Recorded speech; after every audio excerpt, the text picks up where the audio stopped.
sorry about that first bit of the video. I'd just been bit, so I weren't too happy. I was quite tired as well. It's about, I don't know, about 2 PM the next day. This was about 10:30 last night this happened. I've been to the doctors just to make sure everything's okay. Not that I needed to, I just wanted to be safe. There's a girl in there. I am going to show you my hand now. As you can see, I'm in a sling as advised by the doctor, to keep it raised to reduce the swelling, as I hate swelling. But yeah, I'm going to show you my Mario glove now, so bear with. Right guys, there's where she bit me, and that is my hand today. That's literally my hand stretched out. It is like a Mario glove, ballooned. My fingers seem to have put on about 12 stone as well, look at but the venom seems to have spreaded to my wrist a little bit, not too much though. But when I went to bed last night, it was only a bit of my hand, say about there, was swollen, and then I woke up and it was just massive. So yeah, I booked a doctor's appointment. Like I say, I didn't need to, but I just wanted to check. They checked my pulse. They said that it was rapid, and that may be to do with the bite. But yeah, that's the state of my hand. I'll get a close-up of the bites. Let me just zoom the camera in. There you go. As you can see, both entry cuts where she got her fangs in. This one at the top here, that's only like stretched because she was like wriggling her head around when she was biting me. I let her stay on me to get it out of her system. I thought she'd just let go eventually, and I had to literally squeeze the back of her neck, wobble her head and loosen the teeth. Wasn't the easiest of things to do, as I didn't want to like rip any of her teeth out or get any teeth stuck in my skin. As they are rear fanged, if you get bitten, you pull away, you're risking damage to you and also damage to the snake. And me myself, I don't care if it caused damage to me, but I do not want to injure a snake by ripping my hand away. So she literally clocked onto me, and I just sat there talking with my partner. But I'll show you how it happened. Right guys, well basically last night she was going around the tank. As you know, if you've watched my videos, there is that there. But as I say, she was going around the tank, and then by the time I came to bed, she literally just vanished.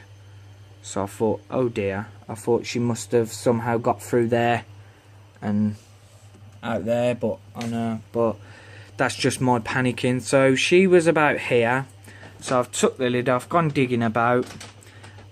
She mistook my hand for food and latched onto me. At that point I pulled her out. Well, I didn't pull away, I cupped her up in my hand while she was attached to me, put her on my lap and just left her there for about 3.5 minutes. And then I gave up. I knew she weren't going to let go. So I got her off, took a few pictures, did the first part of this video, and then put her back. No, sorry, I put her back, took the first part of the video, done a few pictures, got a pinky out, defrosted it. I thought it was a defense reaction, but these guys, don't let this bite put you off, by the way, if you're thinking of getting a hognose. It's very unlikely they will bite. Hang on guys, I've just got to clear some memory so I can make some more space for this video. Guys, sorry about that, I can't remember where I was, but as I was saying, I defrosted a pinky, offered it her. As you guys know, if you've been watching my videos, she was in blue when I got her. I was going to feed her when she shed, but because that's what I always do, I never offer food because there's always a high chance it can be a waste because they're not interested. But yeah, she bit onto me, so I thought it got me thinking, was it a feeding response or just defense? As I know, as I was saying, that's where I was. Hoggies, like I said, don't let this put you off. Hoggies will bluff most of the time. This was not a defence. She was purely hungry and mistook my hand for food, so it was me digging around and her thinking I was food, so it was a mistake on both our parts. But yeah, just don't let it put you off, because I mean, I was worried. I just thought, oh dear, was that her being aggressive or defensive, or was she hungry? So I offered her the pinky. She ate it straight away. I don't feed.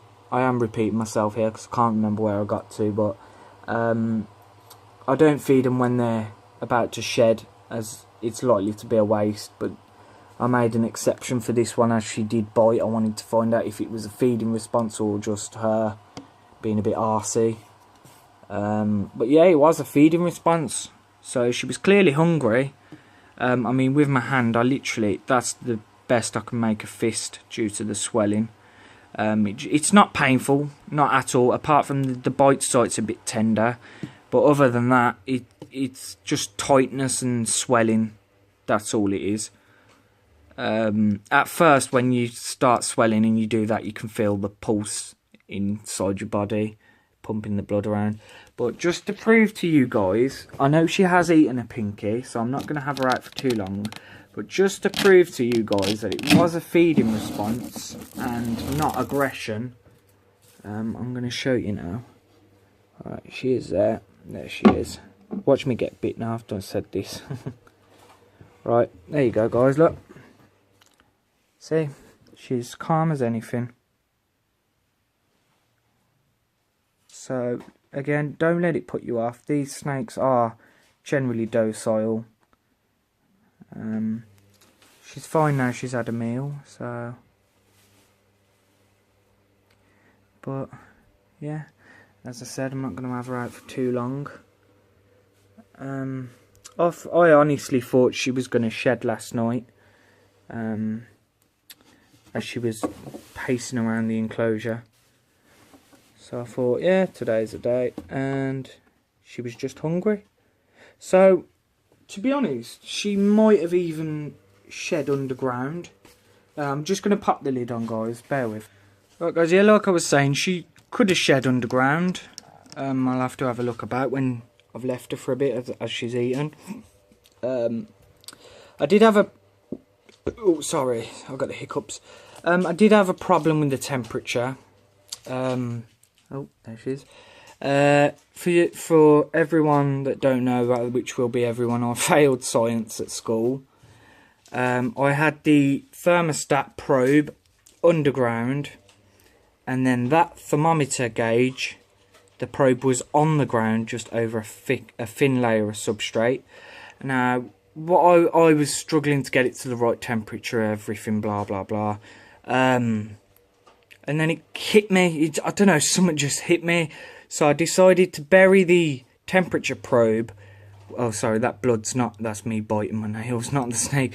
But I put the temperature probe underground with the heat sensor, and that seems to have done it the world of good.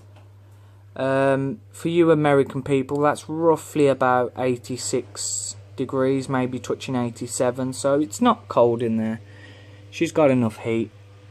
She's vanished now. So, but yeah, so guys, that's your bite report. Severe swelling, chubby fingers. So yeah, guys, that's it. Thank you.